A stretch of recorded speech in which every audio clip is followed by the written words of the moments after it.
Good afternoon. My name is Dr. Scott Lamp. I'm representing the Roselle Center for Healing, and our lecture tonight is going to be on headaches, one of the most common ailments that we have to deal with.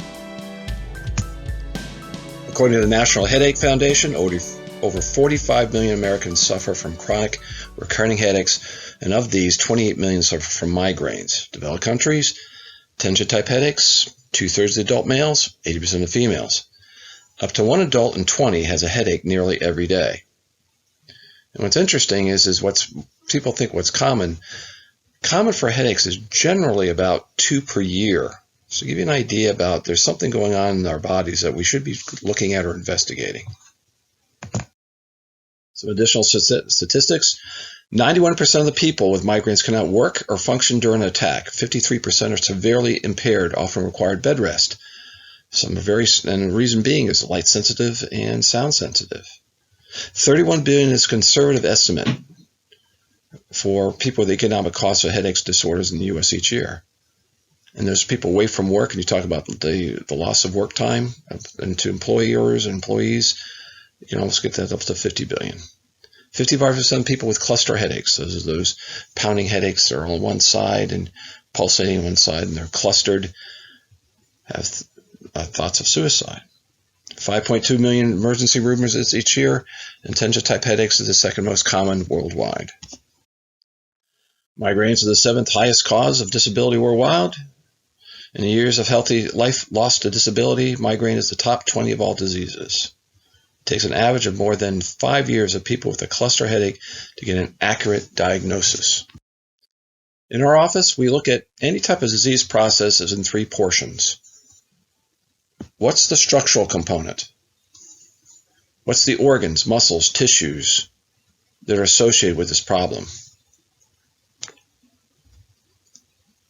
What's the chemistry involved? Is there a deficiency? Is there pollution? Is there too much of something?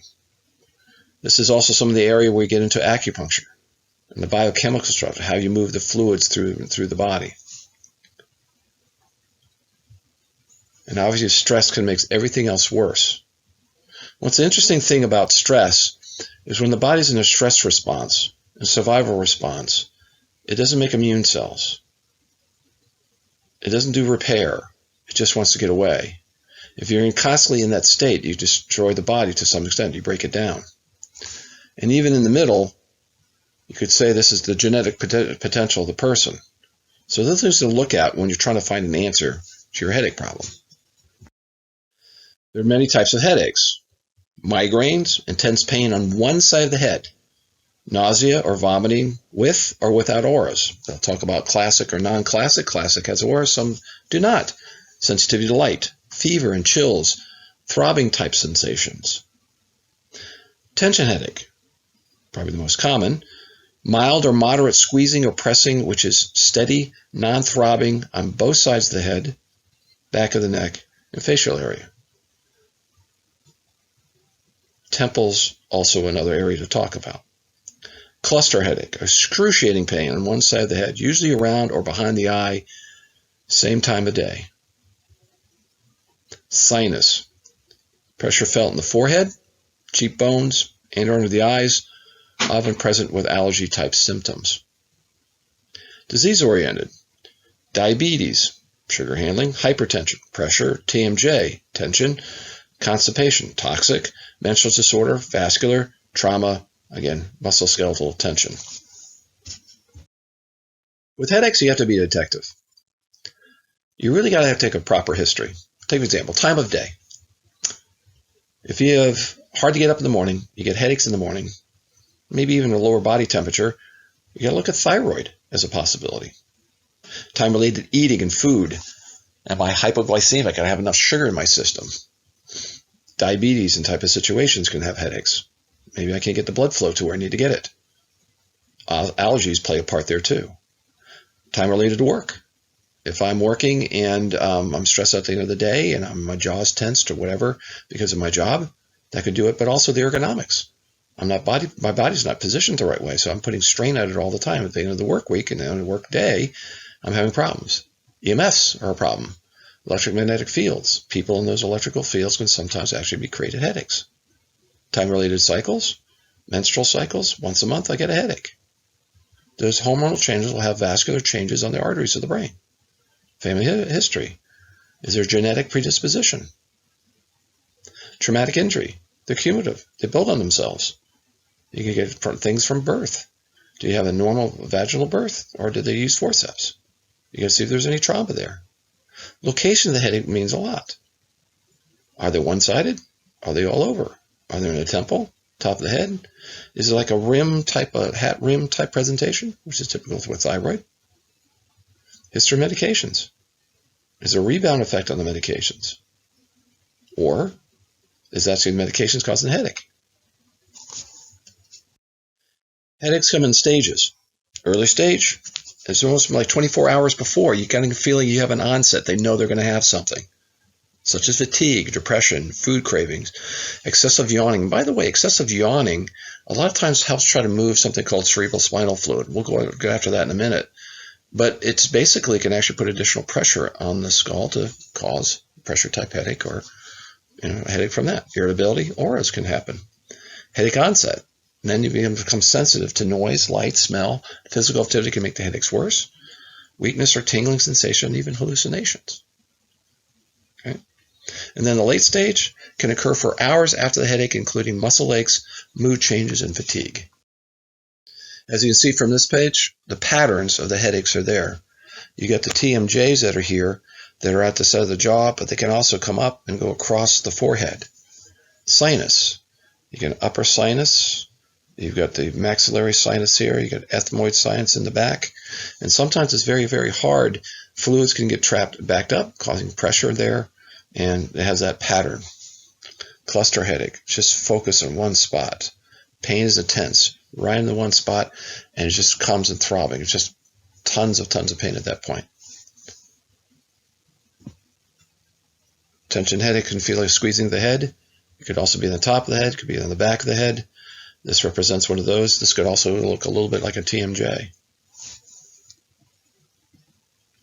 Migraines, generally one side of the head or the other. See, one side is clear, the other one has got irritation to it. Neck pain is on the top and the back of the head.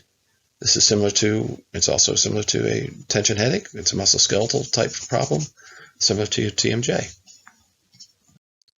Let's look at the anatomy here. The back and neck muscles that play a part. Talk about the trap, occipital muscles back here. There's muscles in the front too that we'll talk in a second. A major muscle for headaches and migraines is right through here. It's called the SCM, the sternocleidomastoid muscle. SCM for short, helps to rotate your head, but it's also associated with some of those problems. The masseter muscle, which happens a lot with the TMJ.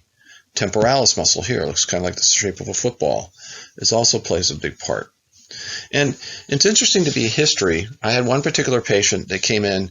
They were light sensitive. Every time in the light, they squeezed their eyes, and they felt that they had migraine headaches. What we found was the headache was actually in the ocular round muscle around the eye. He had a trigger point. Every time he contracted the muscle, which we would look at light, he would squeeze his eye, and then it would actually cause the pain. I found in my history of working on patients that this particular muscle seems to be associated with migraine, even though you think it's like a neck origin or whatever. This muscle seems to be associated a lot with some of those problems. Just my finding and my experience. Trigger points are spots of their soreness in a muscle that you push will actually radiate or travel to another location. Allow the tension, headaches, neck muscle pains, those are usually associated with some of these. Like on the upper trap here, we have a question mark type presentation that goes over top of the head. We just talked about the sternocleidomastoid muscle, and the upper portion, the outer portion of the muscle will reflect around the eye and the back of the head, where the deeper one can go on top of your forehead. Suboccipital muscles have always been known to kind of transverse from here and go to the back of the eye, putting pressure on those points and opening up that oxygen to get to those points, take care of the problem. Some additional ones here, splenius cervicis, again, occipital muscles again. This is the muscle associated with TMJ. And it's interesting is that sometimes if you take a look close enough, you can see this radiation goes into the teeth. You might think you have tooth pain, but it's actually generated from the temporalis muscle. And then spinous capitis, and so on. Blood vessels play a big part of expansion and contraction. And again, a lot of the vascular problems that happen, hormonal changes onto it, toxicity happens to it. There's a fluttering of the artery, and the artery can get caught pinched a little bit closed or open, causing problems in blood flow. And this can go both ways. I had a patient that would have headaches upon, at the end of the week. When they were relaxed, they would get the headache, but when they were working, they would not. So restricted blood flow would help in his situation, but when you relax the blood flow, it would actually hurt. So it goes both ways. You'll hear people have caffeine. One side seems to help, and caffeine on the other side doesn't. There's a lot of theories on migraines, and we just talked about that, but the pain involved in blood vessels and seem to be involved in the blood vessels vascular system. As we know, in many cases, hormones affect the chain of events that lead to migraines. The skull plays a big part, and it's not a football helmet. And actually, if you look at all the skull bones, there's 22 of them. And a lot of these can pull in the suture spots along the sides. All these are sutures along the way. And these can actually cause pull, and think of them as gears as they move, can actually create some irritation at these points. The big one, the sphenoid here, plays a big part on the temporalis muscle, and also with the TMJ is another one that's through here. The movement through here can affect the muscles, and the muscles can get tight and refer pain. One of the reasons what the cranials can do this is because on this underside, which you don't see on the underside attachment of these bones, is something called the meninges. It's called tough mother in Latin. And the reason being is that this actually helps hold the brain. And when you pull and torque on this, it's like you're pulling and torquing on your shirt. You can feel it pulling on the backside if you pull the shirt from the front. And you're putting distortions in the brain, and some of the circulation can be affected by these plates in the head being slightly off. So what it can affect is cerebral spinal fluid, as I just mentioned, but it affects the rhythm. And it's a shock absorber for the nervous system. It's nutrition for the nervous system. It cleans and metabolizes waste from the nervous system. Communication, message medium for the nervous system. And again, we talked about sometimes when you have excessive yawning, the body's trying to help assist, like a pump, moving the jaw to get that fluid moving. So that could be a side effect or something of a sign of possible headaches. If you're yawning a lot, is this fluid not moving clearly or freely as it's supposed to? Now, we talked quite a bit about muscles, but we also have some other physical structures here. And we want to see how the bones align up here too, because that can put stress on things called ligaments. And the ligaments can be stretched or pinched or irritated, and there's nerves there. The nerves coming out from the spine also are ones that can be pinched and taken or irritated. And remember, the nerve, you have to have a nerve involved somewhere to have the pain. So if I overstretch the nerve or I pinch the nerve, it creates a problem. There's disc spaces in between here. And these disc spaces also can be compromised and pushed and shoved. And so when we're looking at something here, alignment of the spine is okay. There's good curvature here, good spacing there is associated with that. But the reason why we take an x-ray is that we can have things that can present like here. And this could be from trauma, could be bad sitting positions. You can see the disc spaces here, and some of these are actually a little bit compromised, and they're pushing down. Overstretching the ligaments on the back side of the body can create problems. These are places that are potential irritants. Here's a spine that's been under a lot of stress, pressure compressed nerves, because all of a sudden now we've got arthritis forming and the disc spaces are starting to collapse. Compressed disc spaces, abnormal joint motion puts abnormal pressures and stresses on the particular joints. Lack of normal curve, spinal curvature. These are things that are going to all possibly create possibilities for pains associated both with neck and headaches. One thing is it's not a tumor. Now, let's say not a tumor, but it's 0.01% that usually when you come in to figure out this is going to be a tumor. As the Johns Hopkins University stated, a very small percentage of headaches, less than 1%, is caused by brain tumors. Other equally rare organic causes of headaches include aneurysms, swollen artery, hematoma, bleeding around the brain. Now, would I have hematoma a lot of times maybe after an accident or concussion? Possibly.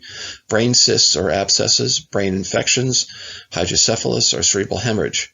Headaches from a tumor result from the pressure of the tumor on blood vessels and other parts of the intracranial space. And again, what we're talking about is, when we're talking about just pressure, it's not even just tumors, but things that affect the vascular, putting pressure on the vascular problem. Does it expand or restrict that blood flow? Is there pressure directly on the nerves? Are they being stretched? Or is usually causing headaches? But these are particular ones are generally rare. So if you're not sure when to get ER, when you get something that is the worst headache I've ever had in my life, might be a consideration. Paralysis or numbness or inability to move the face, arms, and legs, especially on one side. Could be a stroke of some sort. Could also be Bell's palsy, but you want to make sure you got to rule these things out. Confusion, including trouble speaking, spelling, writing, recognition of objects and faces or voices. Headaches with vomiting. Trouble seeing in both eyes. Difficult in swallowing. Impaired coordination, including walking. Take a trip to the ER. Be on the safe side. Yep, leave it up to Yoda. You must unlearn what you have learned. One of the things that happens when we talk about headaches, it's easy to go and look for a pill, to take the pill, and that answers the question. The question is what the cause? You got to be detective to find out what the problems are. And again, there are only three things that cause disease or dysfunction: structure, biochemistry, stress, probably genetics. Throw it in there too if you think about it as the center of the triangle. Let's look at structure one more time. These are primarily the stress and tension headaches. Symptoms are commonly a dull pain in the forehead, temples, or pain in a wide band across or around the head. Timing plays a big part in all these too. What time of day? On the chiropractic side of me, I think about the structure as being, again, do we have a bone out of place? Do we have a nerve being irritated here? Do we have a nerve being stretched? We use this term subluxation. It means a lesion or dysfunction in a joint or motion segment in which the alignment, movement, integrity, and or physiological function are altered, although contact between the joint surface remains intact. It is essentially a functional entity which may influence biochemical and neural integrity. And that's the World Health Organization. So when something is misaligned, neurological irritation, there's a trapping, causes neurological dysfunction. The spine has, at least the neck area, 7 vertebrae.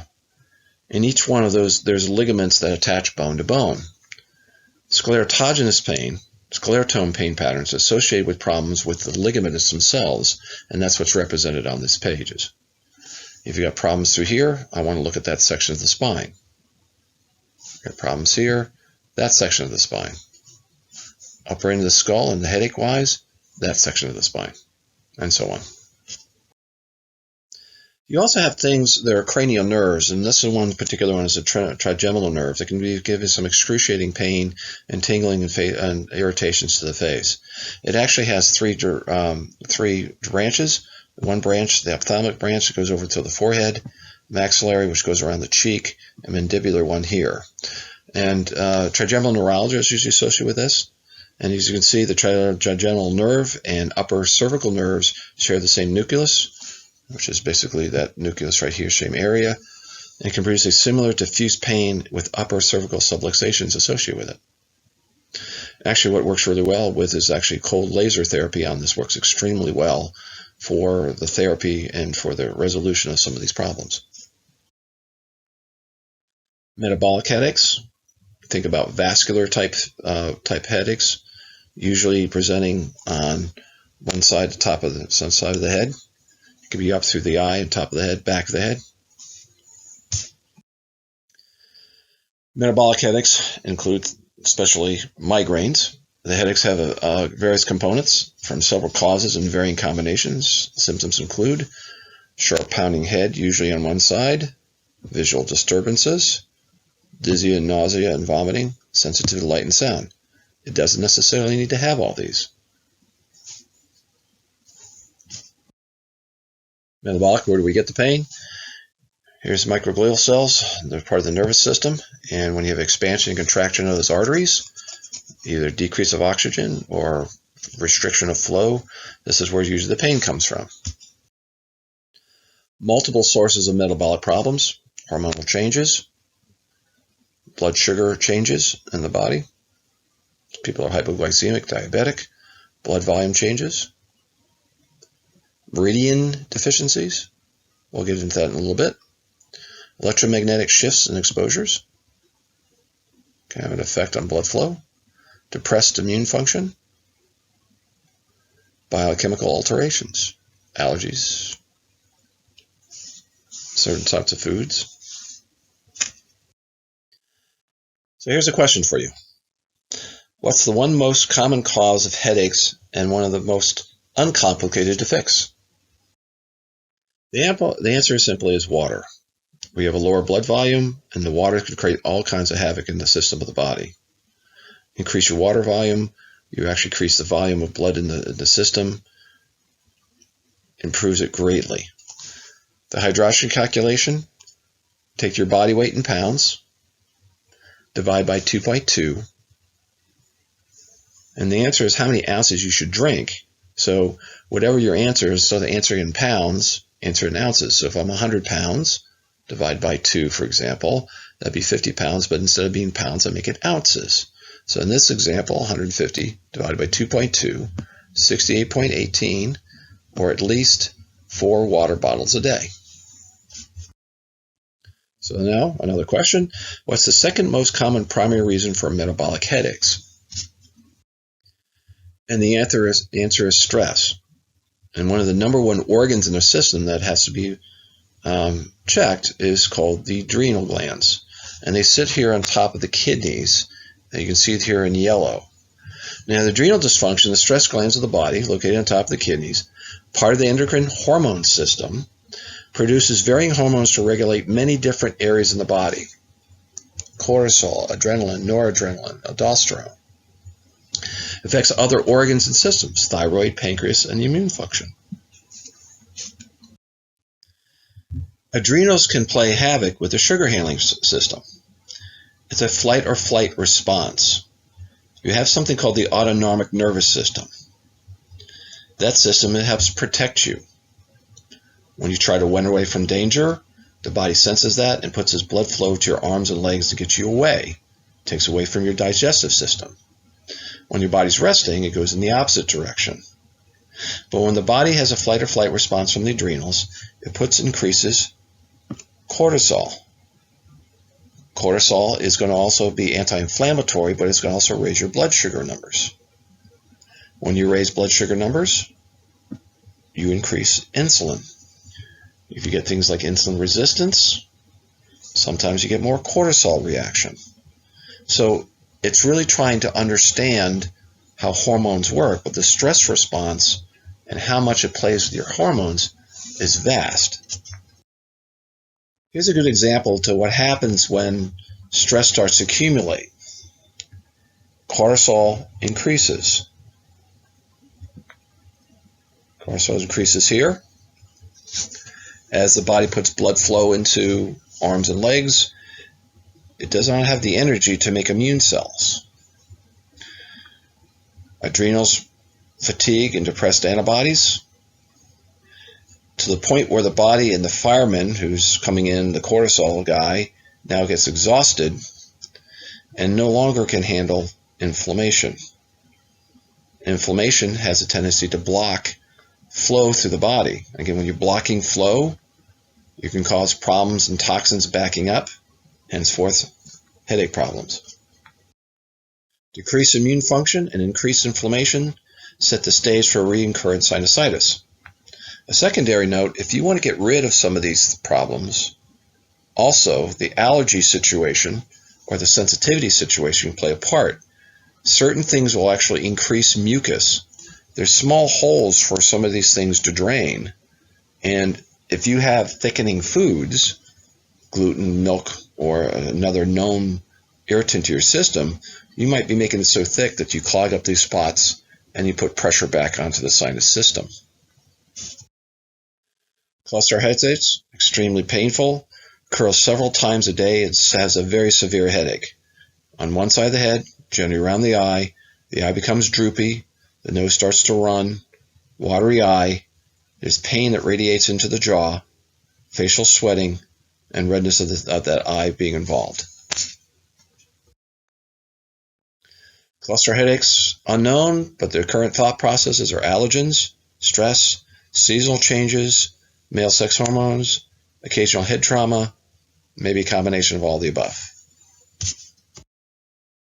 As we talked about before, blood pressure and cerebral spinal fluid, the CSF, both high and low blood pressures can produce headaches. And again, if the pressure flow is not going the right way, it can cause these. Adding salt helps low blood pressure, or adding potassium, magnesium with high blood pressure. Cranium restrictions influence the cerebral spinal fluid, in turn can create restrictions in blood flow. Here's the digestive area of the body.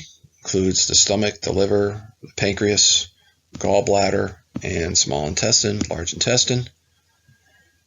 Decreases in acid in your stomach, decreases in the pancreas and their enzymes to break things down, decrease in liver and gallbladder function, indigestion, malabsorption, malnutrition, toxicity in the system can create headaches. Diet allergy headaches, very common. Multiple triggers, sugar, chocolate, caffeine, nitrates, sulfites, nuts, alcohol, etc. Note dietary habits 2 hours before or after eating to determine possible causes. Check small intestine, liver, cranial therapies for some of the answers to this. Allergies and poisons to the body. Food allergies and sensitivities can cause inflammation in the digestive tract. It can cause a neuroexcitatory or neurotoxic effect. Heavy metals are neurotoxic to the body. Accumulation in the body leads to destruction of the nervous system and brain function.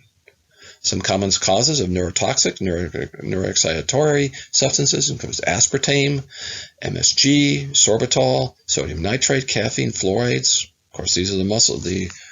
Over here are going to be your metals: mercury, lead, arsenic, cadmium, tin, and aluminum. And these are in some of our foods. They're in some of our vaccinations. There are some things that we're breathing in, like cigarette smoke.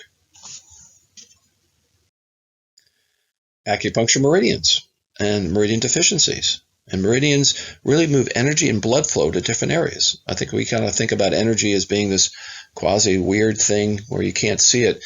But when you put electrical flow, you're going to also force blood flow. And there's many, many meridians that flow over top of the face and through the head. They need to be looked at. There's a stomach meridian that runs down this line. There's a small intestine meridian that runs down this red line down through here. There's a gallbladder meridian that runs all over the place in the head.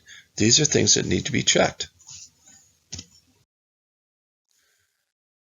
Gallbladder is interesting because if it's slow or sluggish, it's having some problems, it can pinch on something called the phrenic nerve.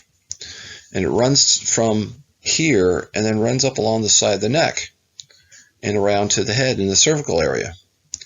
It can also give you pain to the right shoulder, and there's also an association and relationship between the organ system and the muscle of the back of the knee called the popliteus, and sometimes that can be a problem.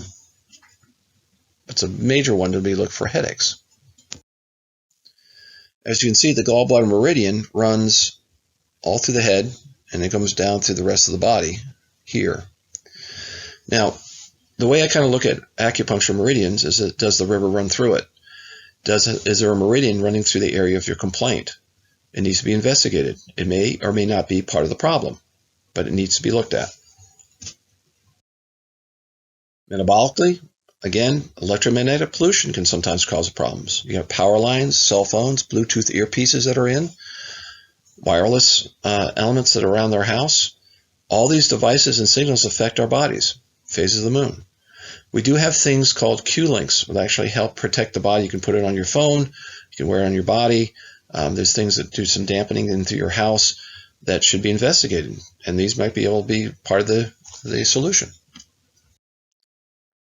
You now have to ask yourself the question, are my headaches the real problem, or are they a symptom of another far more serious problem? Headaches may be common, however, they are never normal, and they shouldn't be occurring. Somewhat normal is 1 or 2 per year. And I got people coming in once a week, but they think that's normal. It's not. Find the cause, and your life will be better for it. So what can we do? You want a structural and orthopedic examination. You want to look at the alignment of your body. Am I overstretching those ligaments? Am I pinching a nerve or stretching a nerve? You know, one of the things that's interesting on the body is you have these curves. There's the curves from the front of on the neck and the back, low back, lumbar curve, cervical curve. They have like springs to take pressure off the body. And if I take that out, that creates a problem. So orthopedic examination can find some of the pinching in those areas in the structural one. Applied kinesiology examination is actually more of a muscle testing. Is the muscle under irritation? And it'll actually show in the muscle test. It'll actually come out weak. So you can take a look at from the muscle component to see if there's any trigger points or tensions, and take a look at those type of things. Acupuncture examination. Is the points associated with the acupuncture, are they sore, or are they showing up, or the muscles related to those systems showing up? Laboratory testing, adrenal stress index. How much stress are you under? Is your cortisol levels low? We can measure that. We can see those.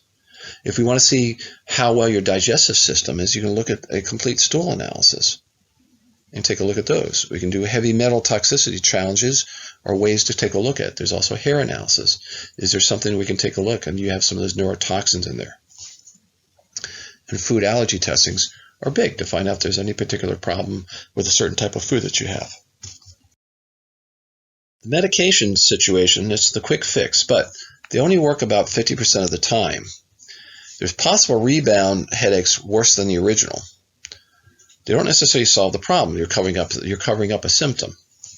And side effects can include ulcers and gastrointestinal bleeding, muscle weakness, dizziness, and nausea. Therapeutic options, allopathic, involve excessive medication, and often surgery. I would say probably sometimes surgical aspect intervention happens. Holistic, utilize natural remedies. Common allopathic commonly have negative side effects, rarely have side effects. Treatments do not address the cause. Therapies work to identify the problem. Can be very costly, very affordable. To give you an idea about some treatments, sinus treatment would be identify and remove the irritant. That makes sense. Heat and vibration to loosen. Vasodilate, open up those things with essential oils. Cold laser works very well to kind of get fluids moving and identify some of the problems. Do the acupuncture points, the gallbladder, large intestine. Large intestine actually comes off the side of the nose here.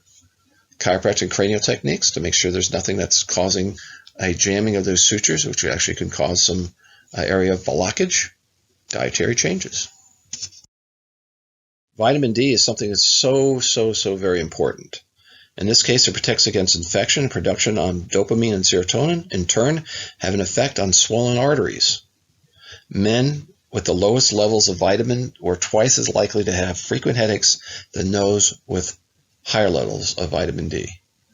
And now we're in the land of COVID. This actually helps protect our immune systems. Extremely important vitamin. Certain essential oils have a vasodilating effect. Sometimes breathing them, sometimes using them different ways. Green apple scent for migraines, peppermint for tension headaches, peppermint and basil for migraine headaches, and rosemary for general headache. These work for some, sometimes not for everybody, but sometimes works pretty well in the majority of cases. CoQ10, CoQ10 deficiency due to birth control pills, hormone replacement, antacids, diuretic drugs, and statins. Suspect CoQ10 loss with prolonged headaches. If you have a statin drug that you're taking for increase of cholesterol, decreased cholesterol, this will wipe out your CoQ10 production. You should always take CoQ10 with some type of statin drug if you're taking it. These are different areas, and I'll leave this on for a second, where you can get CoQ10 naturally from your diet.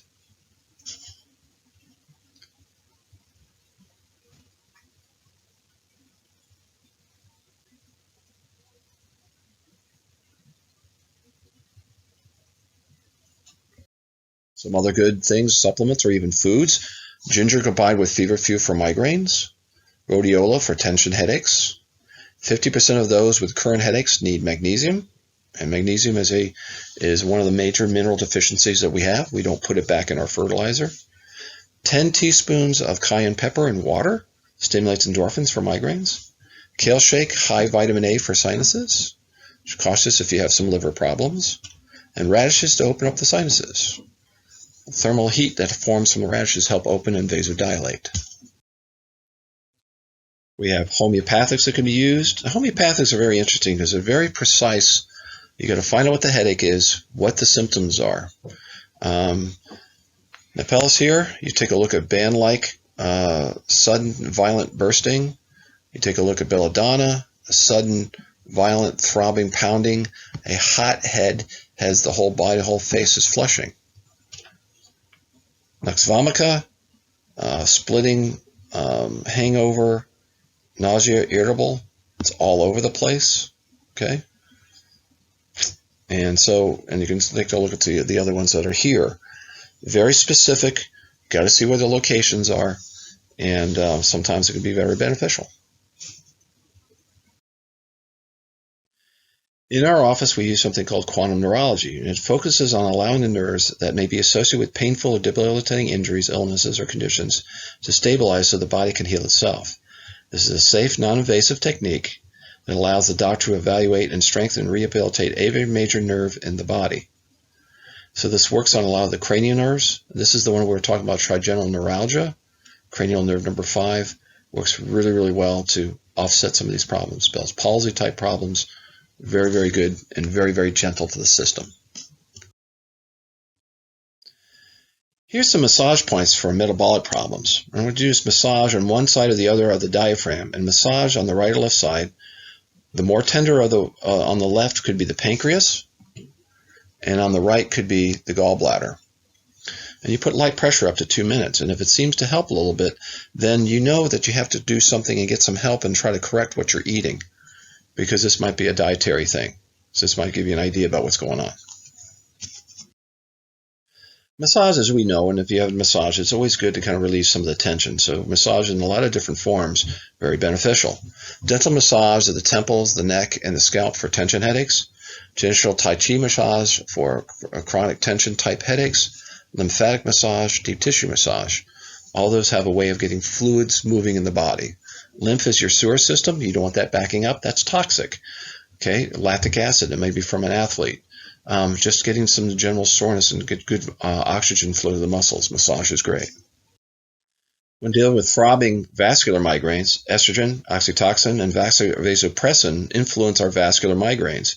Oxytocin is helped by high-potency vitamin C or magnesium, and salt water may help. Oxytocin will deplete sodium, so low sodium dehydrates body tissues and increases cerebral spinal fluid. This will in turn cause pressure and pain and even cause nausea. These are the same symptoms of a migraine attack. If you want to increase sodium, one of the ways you can do it naturally is from celery and juicing celery from 4 to 5 stalks. Now, if you're allergic to celery, then I wouldn't be doing this, or have an allergy to that.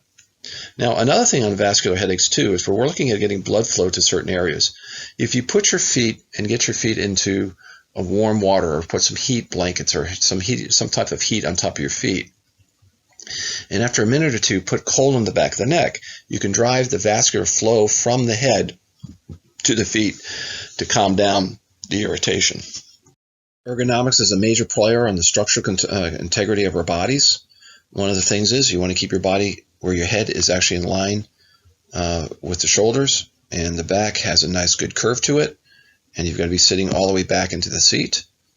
If you sit on the edge of the seat, you're going to round your shoulders up. Head's going to come forward, which puts more tension on the back of the neck, on the jaw, and then if you're running your arms too far out, this is also going to do a similar effect. And these are things that are cumulative over a period of time. You might not notice the first week, but it will happen after a period of time. And we've had people, when you take a look at x-rays, that the x-ray looks like they've been in an automobile accident several years back, and it really is because they've been in bad posture for 4 or 5 years. What's even worse is now we're coming in from work and working from home. And we're on laptops doing some weird type. Laptops is an ergonomic nightmare. And if you come to or look at our website and take a look at some of the videos I've put together about how to work at home, it's going to be well worth your time. It's about 12 minutes worth of lecture that I have on the taping there. And because of ergonomic problems or susceptibility or working from home, the chiropractic treatment here is to remove the pressure on the compressed nerves, decompress disc spaces, restore normal joint movement, bring back normal curvature, or you start getting things like this. This is arthritis. It's a wearing down. The body can't stabilize, so it starts building bone spurs to try to hold things in place. You lose disc space, and this is a chronicity. The spinal alignment is bad. It's supposed to be more like in the curvature base, and it causes all kinds of problems that accumulate over a period of time. You need to get this work done. This is the jaw relationship that can cause a lot of problems with headaches. The jaw, or the joint's called the temporomandibular joint, TMJ for short, involves the temporalis muscle, the masseter, and there's something internally called pterygoids. These can refer by trigger points headaches to the body. But it's also caused by things like chewing on one side or chewing gum, grinding teeth, a tooth that might be infected, so the body's guarding against it. Congenital defects predisposed to possible headaches, possibly. Maybe some birth traumas or cranial problems that might be associated which affect the jaw itself. This one has to be evaluated well because it can be also associated with headaches. Okay? Now, this is also sometimes associated with allergies and sensitivities. The temporalis muscle seems to get tight when you expose it to chemical irritants, allergies or sensitivities, including maybe your shampoo, if you got long hair, or if you've got, like, say, your clothes are in a detergent that you might be reacted to. If you take a deep smell of the food or the sensitivity that you might be related to, see if your temples get a little bit more sore. Do a before and after, and you might have found your possible problem. Some additional helpful hints for headache relief: avoid skipping meals. You're hypoglycemic and you're dropping sugars, that can be a problem. So eat when you're hungry, stop when you're full. Limit caffeine to moderate or consistent daily amounts, and limit it completely if you can. Avoid eating a high-fat diet. Now, if you're keto-based, what happens is the gallbladder has to be functioning well. We had some slides earlier talking about how gallbladder has a direct effect. So if you have problems handling fats, they could be looking at the irritation to your gallbladder. Switch to plant and fish sources for omega-3s when possible. Find if a NutraSweet is not so sweet for your headaches. Limit tyramine-containing foods if you appear to be sensitive to them. Avoid certain additives if sensitive, MSG, nitrates. Again, let us help you find your problem. And I think one of the things is the biochemistry, stress, and structure, or is it genetics? We need to take a look at that whole picture to see where the headaches might be coming from.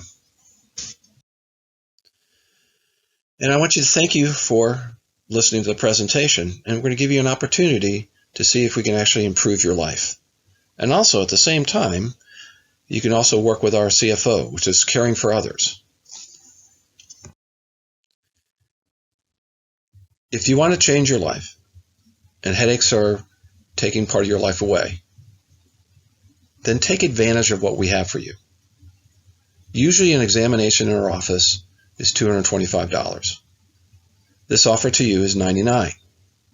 It's tax deductible, and that money goes directly to caring for others, for people who need the food bank, for people who need care but they can't afford care at our office, for people who want to do continuing education, but they don't have the money or the ability to do so. We give them grants for that. What you will receive in this, it's actually 2 separate days of meeting with the doctor for an hour apiece. The first one, we have to gather information, do an examination. We check all your muscles through applied kinesiology through muscle testing. We do orthopedic and neurological testing, range of motions. We do a food log. We check your body in regards to the meridians in regards to acupuncture. We have an EMI machine as part of this. We check your gait. And the important parts on gait is you got to look at your alignments. I've had some people with foot drop, which actually causes headache. because all the alignments change because of that. We have long questionnaires and surveys that are important to understand or do to find out what about the metabolic problems. How's your sugar handling? What other type of problems that you have been maybe possibly born with? We do all those in the first day. We have to gather that in the first day of information. The second day is that we kind of tell you how we review that and how we do take care of you. But you definitely, when you come to this meeting, you also want to bring in any x-rays, any other additional studies, blood work, and bring that information in. The more information we know about you, the better. Take a step for your health today. Take advantage of this. Thank you for listening.